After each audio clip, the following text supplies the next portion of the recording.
सभी को हम कक्षा 6वीं एवं 7वीं की छात्राएं आज आपके समक्ष एक छोटी सी लघु नाटिका प्रस्तुत करने जा रहे हैं जो बाल राम कथा के 2 वरदान पाठ पर आधारित है।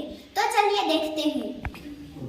मैंने लंबे समय तक राजकाज चलाया है, मेरे अंग शिथिल हो गए हैं, मैं वृद्ध हो चला हूँ।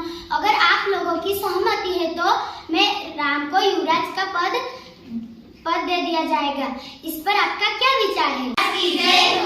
कल राम का राज्याभिषेक होगा। ये इतना सजाया धजाया क्यों है? ये लोग इतना प्रसन्न क्यों है? अरे तुम्हें नहीं पता, कल राम का राज्याभिषेक होने वाला है, इसलिए इतनी सारी तैयारियां हो रही है। क्या?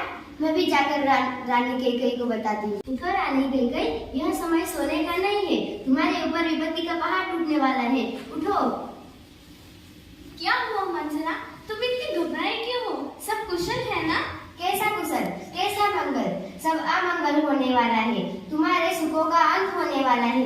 कल राजा दशरथ ने राम का राज्याभिषेक रखा है। अरे वाह, यह तो बहुत शुभ समाचार। ये लो मेरे मोतियों का हार। राम राजा बनने के लिए हर तरह से योग्य है। यह बात राम के राज्याभिषेक की नहीं है, राजा दशरथ के षड्यंत्र का है। यह षड्यंत्र नहीं तो और क्या है? मुझे इस हार की चाह नहीं है। कल राम का राज्याभिषेक है और भरत को जानबूझकर ननिहाल भेज दिया गया है।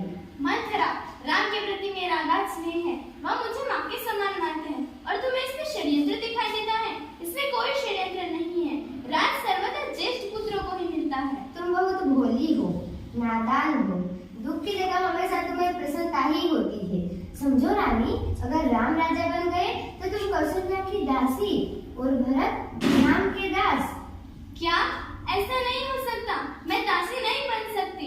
अब तुम ही बताओ मंथरा, मैं क्या करूं? याद करो रानी, महाराज दशरथ ने तुम्हें जो 2 वरदान दिए थे वो मांगने का समय आ गया है। पहला वरदान मांगो भरत के राजगद्दी का और दूसरा राम के 14 वर्ष का वनवास। 14 से कम मत मांगना, तब तक भरत राजगद्दी संभाल लेंगे। ठीक है, परंतु तुम मेले कपड़े पहनकर कोक भवन चले जाओ। राजा दशरथ आए तो उनकी तरफ मत देखना, उनसे बात मत करना। तभी तुम उनकी प्रिय रानी हो, उनसे तुम्हारा दुख देखा नहीं जाएगा। तभी यह दोनों वरदान मांग लेना। ठीक है।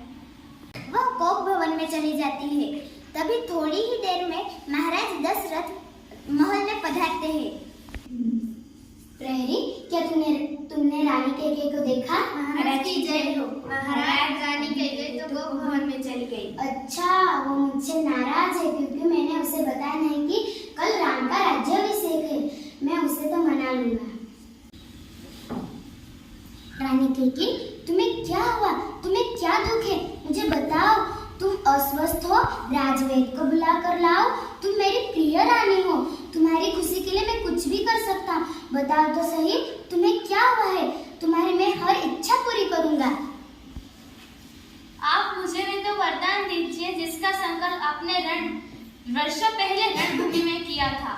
मैं राम की सौगंध खाकर कहता हूँ, मैं तुम्हारी हर इच्छा पूरी करूंगा। जो मांगना है वो मांगो। कल सुबह राम की जगह भरत का राज्याभिषेक हो। क्या? और राम को 14 वर्ष का वनवास। ऐसा मत करो कैकेयी।